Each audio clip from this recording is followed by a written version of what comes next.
नमस्कार, मैं आचार्य मनीष और स्वागत है आपका मेरे चैनल पर। आज बड़े दिल से आपसे बात करना चाहता हूं। बहुत दिनों से मैं एक बात सोच रहा था कि आखिर हमारे देश में ऐसी क्या तकलीफ है कि क्यों देश ग्रो नहीं कर पा रहा। और अब मुझे लगता है कि इसका सबसे बड़ा कारण है हमारे देश की 48% महिलाएं, जिनके बारे में उतना कभी सोचा ही नहीं गया जितना सोचा जाना चाहिए था। एक ऐसा टैलेंट जो हमारे देश में छुपा हुआ है, उसे सालों से दबाया गया है। मैं आपको एक बात बताऊं, NSSO की ऑथेंटिक रिपोर्ट मैंने पढ़ी।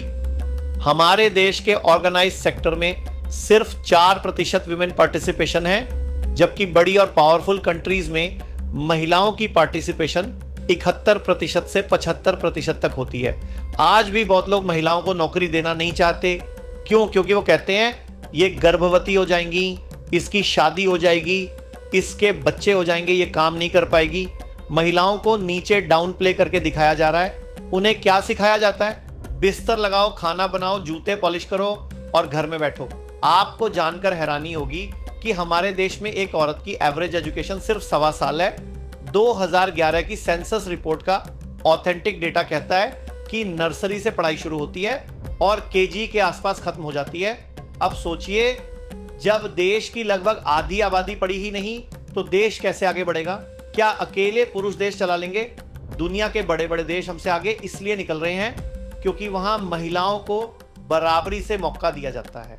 लेकिन हमारे देश में बैंक तक महिलाओं को लोन देने से डरते हैं। कहते हैं पता नहीं लोन चुका पाएगी या नहीं। अगर कोई महिला एंटरप्रेन्योरशिप करना भी चाहती है तो उसके सामने 1000 मुश्किलें खड़ी कर दी जाती हैं। अगर किसी काम के सिलसिले में बाहर जाना पड़े, होटल में अकेले रुकना पड़े, तो लोग सवाल उठाने लगते हैं। अगर कोई कमर्शियल प्रॉपर्टी किराए पर लेनी हो तो लोग देने से डरते हैं। आज भी औरत को नीची नज़र से देखा जा रहा है, लेकिन जो लोग महिलाओं को नीचे दिखाते हैं वो अपने देश और अपने परिवार को नीचे गिरा रहे हैं। क्योंकि जब तक महिलाएं आगे नहीं बढ़ेंगी तब तक ना देश आगे बढ़ेगा और ना परिवार। वर्ल्ड बैंक की 2017 की रिपोर्ट के हिसाब से भारत में महिलाओं के आगे बढ़ने के लिए सही इकोसिस्टम ही मौजूद नहीं है। यहाँ उन्हें पनपने से पहले ही दबा दिया जाता है। लेकिन इसी देश ने नैनालाल किडवई जैसी महिला दी जो HSBC एशिया पैसिफिक की डायरेक्टर बनी। इसी देश ने इंदिरा नूई दी, अरुंधति भट्टाचार्य दी, शहनाज हुसैन दी, जिन्होंने हर्बल प्रोडक्ट्स को दुनिया भर में पहचान दिलाई। और इसी देश की बेटी हैं कल्पना सरोज। 12 साल की उम्र में शादी हुई, परेशानियों का सामना किया, फिर छोटे से गांव से निकलकर मुंबई पहुंची, संघर्ष किया, छोटा व्यापार शुरू किया, नई स्किल सीखी और बाद में एक बंद हो चुकी कंपनी कमानी ट्यूब को खरीदकर उसे $multi-million वेंचर बना दिया। ये हमारे देश की महिलाएं हैं। इनके अंदर अपार पोटेंशियल है। महिलाओं में इमोशन और पैशन की स्ट्रेंथ पुरुषों से ज़्यादा होती है।